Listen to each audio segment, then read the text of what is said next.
Nummeret, der skal til at blive analyseret, det er sangen Earned It, som er sunget af The Weeknd.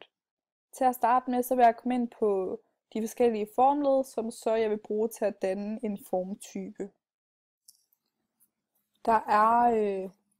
Til at starte med, så er der selvfølgelig en intro, og det er hele det her stykke. Det er rimelig kort, og det er også det, der kendetegner en intro. At det er kort, men at det indleder ligesom til sangen. Så det rækker hertil.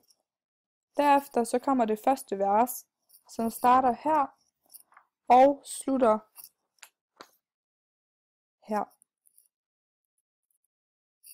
Ud fra mine analyseringer, så har jeg analyseret, at der er 2 vers. For det, der kendetegner vers, det er, at der er den samme melodi, men at der er forskellige tekster. Der kan være forskellige tekster i begge vers. Derefter kommer der en bro, som strækker sig herfra, hele vejen herned til. Og det har jeg valgt at kalde for broen, da det er overgangen fra vers til omkvæd, og det er et meget kort stykke. Og der optrædes også bro andre steder i sangen, og det er det samme, der bliver sunget de andre steder. Som jeg lige nævnte, så kom broen inden omkvædet, så nu er det selvfølgelig tid til omkvædet. Omkvædet det starter her, og så slutter omkvædet her. Efter omkvædet kommer vers nummer 2, som starter her, som går hele vejen herned til. Og det er lige mig, der viser forkert. Det går herned til. Så kommer der så en bro igen, som er den samme tekst som i den tidligere bro. Den starter her, og den slutter her. Det er igen det korte stykke, og som så er det samme som i det sidste bro. Og som jeg nævnte lige før igen, så kommer der så selvfølgelig et omkvæd igen efter broen. Og det starter så der, hvor broen den slutter, og strækker sig hele vejen ned hertil.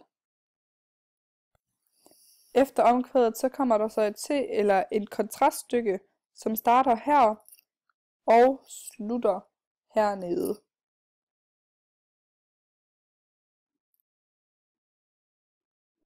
Det, der kendetegner T-stykket eller kontraststykket, det er, at det kun forekommer én gang i sangen. Og det er en helt anden melodi end resten af sangen, og en helt anden tekst. Efter det så kommer omkvædet igen, som starter hertil, eller herfra, og slutter faktisk helt herhenne, så vi er i slutningen af sangen. Og i den tekst, eller i det link, vi har fundet sangen i, så slutter den ikke her.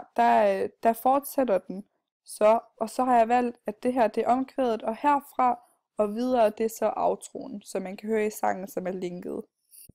Herudfra kan man så se, at den her sang det er en udvidet popform, da det har opbygningen A-B, A-B, C-B.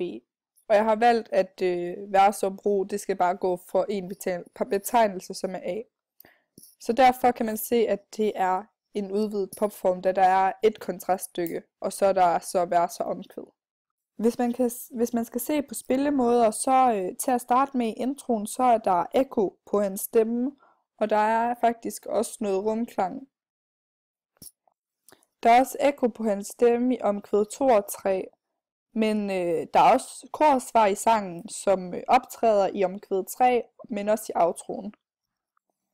Hvis vi skal kigge på trommerne, så spiller de ostinant, et meget simpelt ostinant, hvor de starter med at spille på lille trommen og hi-hatten. Lille tromme og hi-hatten. Blæserne, de spiller på akkorder og igennem hele sangen, altså det vil sige som ostinat.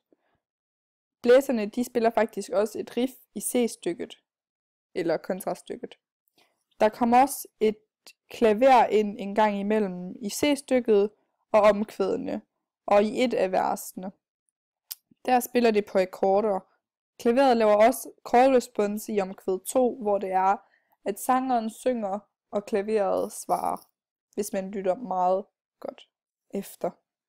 Jeg tror hooket i den her sang er, 'Cause girl you earned it, girl you earned it, yeah'. Det tror jeg, fordi at earned it, det er ligesom også overskriften på sangen, men hvis man nynner de her 2 linjer, så kan man også godt høre, hvad for en sang det er. Den her sangtype, det er typisk for sangeren The Weeknd at lave, da instrumenterne er meget redigerede, så det er rimelig svært at høre, hvilke instrumenter det præcist er. De ting, han typisk synger om, er sex og fester og drugs og piger. Og det kan man også godt, det kommer også til udtryk i den her tekst, da det er, han synger om piger. Så derfor kan man også perspektivere til hans andre numre, hvor han også synger om piger og fester.